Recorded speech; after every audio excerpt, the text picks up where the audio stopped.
Did you know Bill Gates reads for an hour every morning? It's not the reading that made him a billionaire, it's the habit, the discipline of showing up every day with clarity and consistency. And he's not alone. Oprah Winfrey starts her morning with meditation. Tim Cook, Apple's CEO, hits the gym at 5 a.m. Even successful athletes, creatives, and entrepreneurs swear by one thing: a consistent morning routine. But here's the kicker. It's not about waking up at 4 a.m. or doing 1,000 things before sunrise. It's about doing the right things, intentionally, in the first hour of your day. Studies from Stanford, Harvard, and neuroscience labs worldwide all point to the same truth. The first hour after waking is a prime window for setting your mood, your focus, and your brain chemistry for the rest of the day. And after studying these habits, from high achievers to the latest research in brain science, I created a simple framework that I use and teach. It's called A.C.T.I.V.E.R. Each letter stands for one habit that primes your body, brain, and mindset for success. This isn't theory, it's practical, doable, and incredibly effective. So if you're tired of starting your mornings in a fog, if you want to stop hitting snooze on your life, let's dive in. A is for avoid the snooze and make your bed. Let's be honest, the snooze button is one of the most tempting inventions of all time. But here's the problem. Every time you hit snooze, you're training your brain to delay discipline. You're starting your day with avoidance, not action. According to behavioral psychologists, those extra 5 or 10 minutes of snooze sleep don't actually help. In fact, they make you groggier.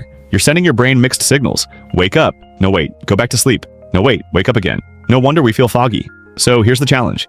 Get up with your first alarm, even if it's hard, especially when it's hard. Because that small victory, it creates momentum. And momentum is power. And once you're up, make your bed.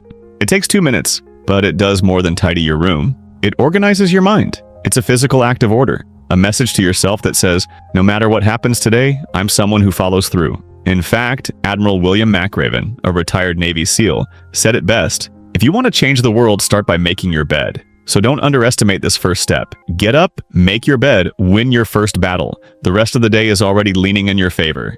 C is for cleanse and hydrate. You've made your bed. Now it's time to fuel your system.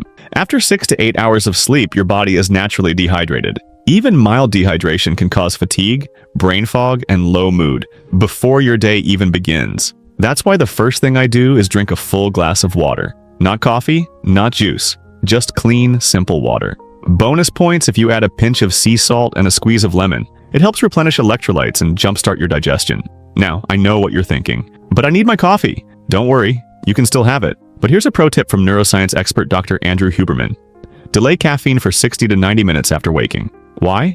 Because when you first wake up, a chemical called adenosine is still active in your brain. If you drink coffee too early, you're just masking fatigue, not clearing it. And once the caffeine wears off, that adenosine hits back harder. Hello, afternoon crash. But if you give your body a chance to flush out the adenosine naturally, through hydration and light activity, your energy will be more stable and your coffee will actually work better when you do drink it. So here's your move. Hydrate first, delay caffeine. Take care of your body like it's your engine, because it is.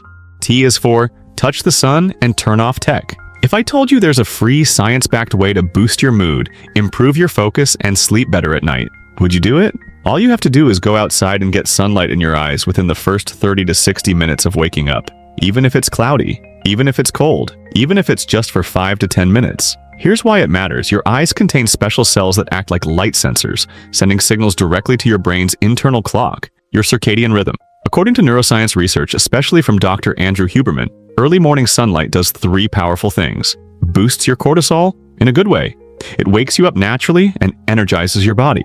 Triggers dopamine release, which fuels motivation and focus. Starts your melatonin timer, so you can fall asleep easier at night. Think of it like hitting reset on your biological system. Skip it and your sleep-wake rhythm gets confused. No wonder we feel off. Now, let's talk about tech. What do most people do first thing? They grab their phone, check email, scroll social media, and boom, their brain is hijacked before their feet even hit the floor. The problem isn't just distraction. It's starting your day in reaction mode, absorbing other people's problems, opinions, and agendas. So here's your challenge. Don't touch your phone for at least 30 minutes. Instead, touch the sun, step outside, breathe, be present. I is for ignite your body. All right, now it's time to get your body on board. You don't need to crush a workout, you don't need to run a marathon, but you do need to move. Why? Because movement activates your nervous system, boosts blood flow to your brain, and releases endorphins, those natural mood-lifting chemicals that help you feel energized and alive. And here's the cool part. You can keep it simple. Do 10 squats, stretch your spine and shoulders, do some jumping jacks, or roll out a yoga mat and hold a plank for 60 seconds. It doesn't matter what you do. What matters is that you don't stay still. Think of it like turning the ignition on your car. You wouldn't expect your engine to run well if it sat cold all morning, right?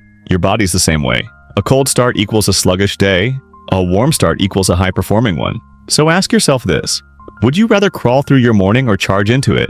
Move your body, wake up your energy, ignite the momentum that will carry you through everything else. V is for visual and mental activation. Your body is now awake, but what about your mind? This step is about mental ignition, giving your brain clarity, direction, and intention before the noise of the world rushes in. There are a few simple ways to activate your mind. Read 5-10 pages of a book that challenges or inspires you. Write in your journal. Express gratitude. Capture thoughts or insights. Review your goals, intentions, or big picture vision for your life. And here's something powerful to add. Take 60 seconds to visualize the day ahead. Picture yourself handling challenges with calm, staying focused on what matters, ending your day with a sense of pride and peace. When you see it, your brain starts to believe it. And when you believe it, your actions follow. Elite athletes and high performers do this daily, not just to prepare, but to precondition their mindset for success. So don't rush this step. Give your mind a moment to align with your purpose. Read, write, visualize, and walk into your day with intention and mental clarity.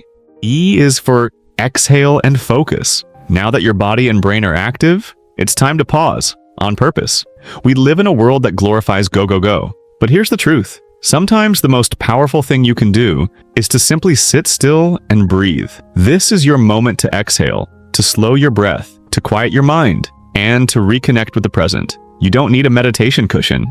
You don't need perfect posture. You don't even need an app. Just find a quiet spot, sit comfortably, and focus on your breath. Inhale slowly through your nose. Exhale gently through your mouth. Try this for 2 to 5 minutes. That's it. You're not trying to empty your mind. You're simply giving your nervous system a chance to reset, lowering stress hormones, sharpening focus, and building emotional resilience. Science shows that even short sessions of mindful breathing can improve decision-making, lower anxiety, and enhance self-control.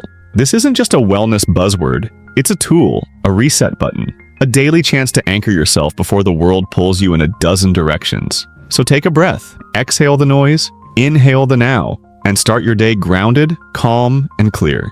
R is for reflect and set your intentions. You've activated your body, your brain, and your breath. Now it's time to aim your energy. Before the outside world takes over, your inbox, your feed, your to-do list, you decide who you want to be and what you want to create.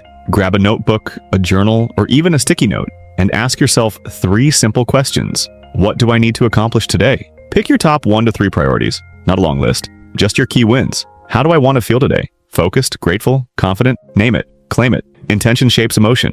Who do I want to be today? A patient parent, a driven creator, a kind leader? Your to-be list matters just as much as your to-do list. This isn't about perfection, it's about direction. Because when you start the day with clarity, your decisions become easier, your distractions lose power, and your actions align with your values. Think of this moment as your internal GPS. Set the destination before you hit the gas.